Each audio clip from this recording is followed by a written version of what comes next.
Ho ho ho everyone, it's the Gregarious Giggler here, and I'm coming to you today to talk about men.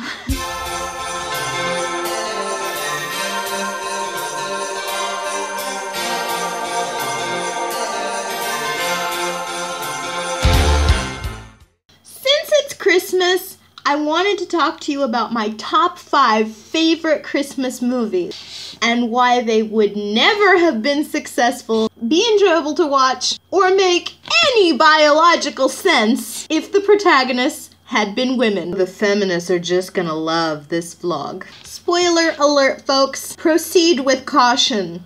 Let's start with number 5 on my list. The Santa Claus. Let's head back to 1994 when flannel was all the rage, everyone wanted the Rachel cut, and Tim Allen was at the height of his career with his family-friendly sitcom Home Improvement. He also released this delightful Christmas flick which has become a permanent Christmas movie staple in my movie repertoire. The plot is rather simple, but also ingenious, as well as the title. A little boy whose parents are divorced, no movie is perfect, so let's just move on, is not altogether excited about spending Christmas Eve with his dad, because he's hardly ever present in the child's life due to work. That night while they're asleep, there's a noise outside. When they run out to see what it is, they discover that Santa has fallen off the roof. Long story short, Alan puts on Santa's suit, climbs up on the roof, finds the magical flying reindeer on top of his house, and is shortly thereafter flown around in the famous sleigh. Once they arrive at the North Pole, the head elf informs Alan that because he put on Santa's suit, he accepted the terms to the Santa Claus. Clever. He is now officially Santa Claus. Throughout the movie, Alan's character's relationship improves with his son, slowly but surely, once he begins to soften his heart to the idea of believing in something that is not necessarily tangible. Why this movie is awesome. This movie is awesome on different levels. When this movie came out, I was 9 years old and I loved it. And I am now 32 and I still love it. That's one reason it's awesome. That you can still love a movie that is that powerful even as an adult. Everyone of all ages can enjoy the movie, can watch the movie. There are just enough lines in the film for adults to have a good laugh. And the story itself is innocent and playful to just the right point. Adults and children can both have fun with it. There's no nudity, vulgarity, or dark themes. It has morality, light humor, and a feel-good tone that might actually make you cry at the end if you're not careful. Why this movie would never work with a female protagonist? This movie would never work with a female protagonist because women are not heads of the household.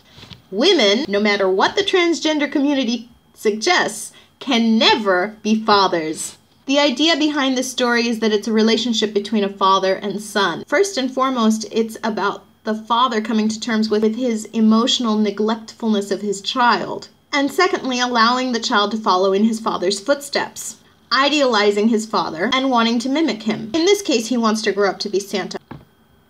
But the idea behind it is that Alan starts spending more time with the boy, and once he begins spending more time with him, once he begins showing more attention, and once he has a really cool job of delivering toys to all the boys and girls around the world, his son starts to see him in a much more positive light and sees him as a male role model. Ding, ding, ding! That is important in the development of a child. The other reason this film would never work with a female protagonist is that Santa's a man. Number 4 on my list is Die Hard. Yes! Die Hard! I know, I don't seem the type that would like a movie where there's an explosion in just about every scene. But here it is, the greatest action movie of my lifetime. And it's all because of my dream man, Bruce Willis. There is absolutely nothing about this film that I don't love. I love the acting, I love the writing, I love the storyline, and of course I love watching my baby Bruce run around kicking German terrorists' asses, all sweaty and muscular and masculine and tough with a gun and... Oh, I'm sorry. Where was I? Yes, the movie takes place in LA at an office party where German terrorists crash the party and take everyone hostage. Bruce Willis, the man God only created once unfortunately, spends the whole film trying to save everyone in a wife-beater, barefoot, and pretty much ruining all other men for every woman around the world. Normal women. Anyway, why this movie is awesome. This is Die Hard 1 again. Oh. But we watched it a second time and it's Die Hard 2. Joey, we just saw it. And? And it would be cool to see it again. Yeah! Die Hard! Rewatch everything I just said about this film. Did I not specify enough that Bruce Willis runs around sweaty, muscular, masculine-like, with a gun, almost shirtless, barefoot walking through glass, as he casually smokes a cigarette I'm John McClane. and insults Germans? I think I've said enough. Why this film would never work with a female protagonist. This movie would never work with a female protagonist because the idea that a woman could save a building full of people from terrorists is ridiculous. Not sexy at all, and traditionally, women are the ones who are to be rescued, not the men. See, the thing that feminists don't get is that men want to rescue women.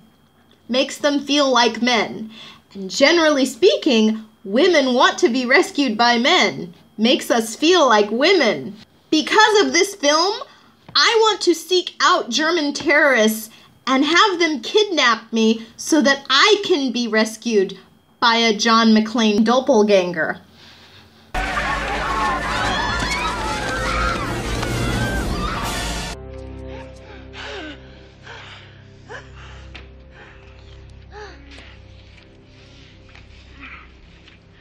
A woman could never shoot out windows, hang from a high-story building, could never break a male bodybuilder's neck, could never not be squeamish about writing ho ho ho in someone else's blood. Now I have a machine gun. Ho, ho, ho. And run around seeking danger. And if there are women like that, fine. But they're the rarity. Women don't have the endurance, the chivalry, nor do they have the physical strength that a man does. And let's face it, could there really be a John McClane in real life? Shh. I'm still pretending that there is one out there somewhere. Number 3, Home Alone. Oh, just wait to hear what I'm gonna say about women in this one. You'll love it. So if you've never seen this movie, or if you have no idea what it's about, then you're a communist. It's actually impossible to be alive in this universe and to have never seen this movie after the age of 0. But in case you live under a rock, I'll explain briefly what the film is about. It's about a little boy at Christmas. And he's home. Alone. I guess there's more, so I'll go on. His parents hop a plane to Paris, and in their mad dash to get to the airport, they forget him at home. Something I'm sure many a parent has dreamt of doing.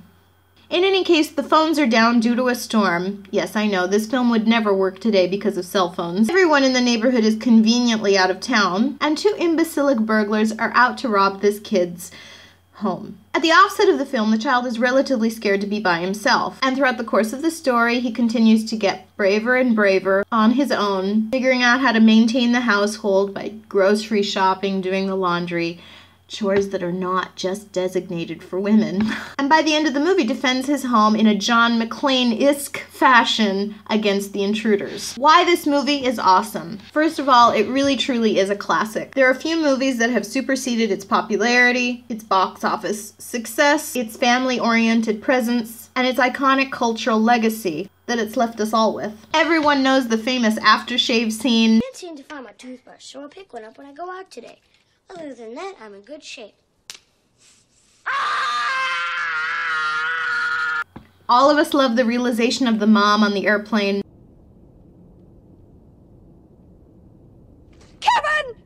And we can all relate to the feeling of relishing in the newfound experience of being alone for the first time, but then quickly learning that you didn't appreciate what you had until it's gone. I also love the design of the house, how the production team worked on that, because it's so subtle and yet really perfect for the film. Since it takes place at Christmas time, how they have the walls kind of this red and green seasonal colors, and they have the wallpaper looking almost like wrapping paper. It's really, really chic and classy, but very perfect for those of you who are interested in my opinion on that. Why this movie would never work with a female protagonist. Oh, I can't wait to tell you why this film would never work with a female protagonist. This is it. Don't get scared now. Could this film have been made with an 8-year-old little girl? Sure, but I guarantee you it would not have made as much money as it did, and nobody would have wanted to watch it, nor would it have made any sense. I'm going to let you in on a little secret. Boys and girls are different. Now, all children have different personality types. But I guarantee you that if I had woken up one morning and found my house empty at 8 years old, excitement would not have been my immediate reaction. I would have been hysterical, crying, sobbing, weeping. No little girl would start jumping up and down on the bed eating popcorn. No little girl would rummage through her older brother's stuff in order to find a BB gun and start shooting action figures in her kitchen. No little girl would put firecrackers in a pot in order to scare somebody outside. And no little girl would start sledding down the staircase and into the front lawn. These are actions of little boys. Because little boys, who are pretty much like men, are stupid. They're not emotional, like little girls. No one would have paid to see an 8-year-old little girl sitting at home crying her eyes out until mommy and daddy came home. And no one would have believed that an 8-year-old little girl would take a gun and start defending her house from 2 grown men.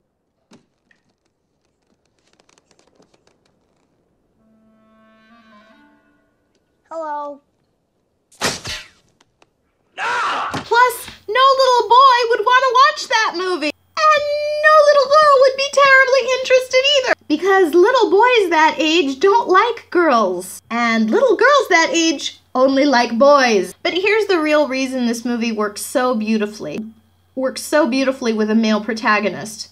And it's thanks to the late, great John Hughes and his phenomenal writing. The little boy who's carefree at first and then quickly becomes scared begins to man up, as the feminists hate to hear, and learns to become a man. He becomes the protector and defender of his household. This is my house. I have to defend it. This is what men want to be. This is what women like to see. So when you have a man protecting himself and his home, it's more attractive to both little boys and little girls. Boys want to aspire to be like that, and the girls who see it want to be with a boy like that. I know I had a small crush on Macaulay Culkin when that movie came out, and I was only 5 years old.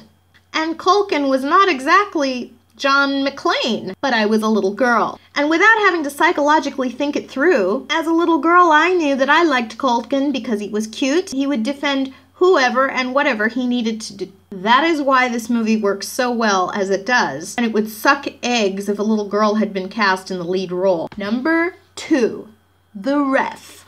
Oh, I love this movie. Again, there's nothing about it that I don't love. Its only flaw is that at some point it ends. It's the kind of movie that I would love to keep watching just to see what happens with the characters. If you haven't seen this cult classic, you need to. Like right now. Go find it. Set in small town USA, a married couple who is on the verge of divorce gets hijacked at a local market by a small-time crook. He takes them back to their home and holds them hostage. Hilarity ensues when the hijacker inevitably becomes the couple's ref, after they drive him insane from all their arguing. More family members arrive later that Christmas Eve, and more ridiculous conversation and humor arise throughout the rest of the evening. Why this movie is awesome. Dennis Leary, Judy Davis, Kevin Spacey. I think I've just explained its awesomeness. Why this movie would never work with a female protagonist. Can you really picture anyone being that intimidated by a female burglar? Sure, in real life, if a tough lady is pointing a gun at me, of course I'd be scared. But in a comedy situation, a female burglar wouldn't be maddened by the constant bickering between a husband and wife. In fact, being a woman, she'd probably join in and start yelling at the husband in defense of her female victim. And yes, you did. You didn't even see it. He saw it. He said stop sign. I heard it very clearly. I hijacked my fucking parents.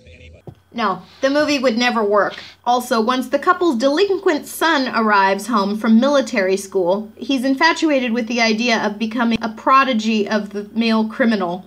Once again, a male role model of sorts, albeit a negative one, is an element in the storyline, and a young boy would never be made impressionable by the criminal mastery of a female figure. Oh, and let's not forget that the husband in the scenario would basically overpower the woman. Because again, men are typically stronger than women. Number 1. Can you guess what it is? You surprised? Surprised, Eddie? If I woke up tomorrow with my head sewn to the carpet, I wouldn't be more surprised than I am right now. National Lampoon's Christmas Vacation. I don't believe there is a single family in America that doesn't know that movie line by line. Or is it just my family? Or is it just me? This is a holiday tradition in my family every year. And we can't go a Christmas without watching it. Usually on Christmas Eve. For those of you Bernie Sanders supporters out there, i.e. anti-Americans, who have never seen this movie, I'll give you a quick rundown. The Griswolds are spending Christmas at home and inviting both the husband's and the wife's sides of the family to join them for the holiday season as one. Along the way, his idiot cousin-in-law Eddie arrives with his clan and dog Snots. And one nightmare after the next occurs in the catastrophe of a comedy. Why this movie is awesome. It is also written by John Hughes. So that's number 1. Number 2, Chevy Chase. Number 3.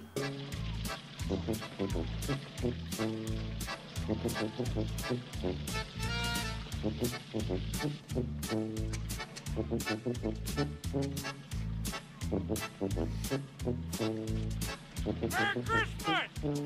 Dinner was full! Number 4. I was just smiling. I was just browsing. For your wife or your girlfriend? What?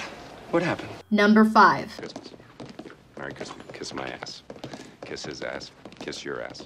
Happy Hanukkah. It is recitable, relatable, to some extent, warm, funny, and frankly, an American tradition sewn into the fabric of our American way of life and makes me proud to be a part of the culture when I watch it every year. Plus, the theme song is probably the best Christmas song ever. Why this movie would not work if it had a female protagonist. A really important theme in this movie is Clark Griswold's desire to be a good father, husband, and provider to his family. This is one of the core elements of the story. And again, it's beautifully woven by Hughes as a writer. The traditional male figure who wants to be the leader could never be portrayed by a woman, because traditionally, and rightfully so, women are not the leaders of the family. Even if Clark's attempts are sometimes dim-witted and clumsy, he still desires his family to be proud of him in every action and attempt he makes at being the head of the household. From wanting everyone to applaud him on the glorious spectacle he puts together with the Christmas lights outside on the house, to expecting a Christmas bonus at work so that he can put in a swimming pool for his family. Not to mention at the offset of the film, convincing his wife that he wants to have Christmas at home with both sides of the family because he wants to be the man of the hour. This would never ever work if the woman were the lead character. Women don't provide for the family the way that men do. Men don't want the women to provide for the family. Unless, again, they're Bernie Sanders supporters. I.e., real men don't want their women supporting them, providing for them. And this is why Christmas Vacation works. A kind-hearted buffoon of a man wanting to take care of his family and show them the best Christmas possible is really all that it's about. See how all these movies cater to traditional roles? And they all were successful at the box office, too. Fancy that. What sexists we all are for enjoying these movies. But it just goes to show it's what the public wants. Did you like this video? Make sure to hit like on this video below. Make sure to subscribe to this channel. Make sure to click the ringer so that you'll get notified every time a new video comes out from me. Make sure to check out, like, subscribe, share, follow my blog series, Why You Don't Have a Girlfriend and Why, as a Result, I Don't Have a Boyfriend, which you can find at thegregoriousgiggler.blogspot.com. Until next year, when I hit you with more of my usual sarcasm and witty commentary on men, the media, and premarital everything, Merry Christmas, everyone, and Happy New Year. Ciao!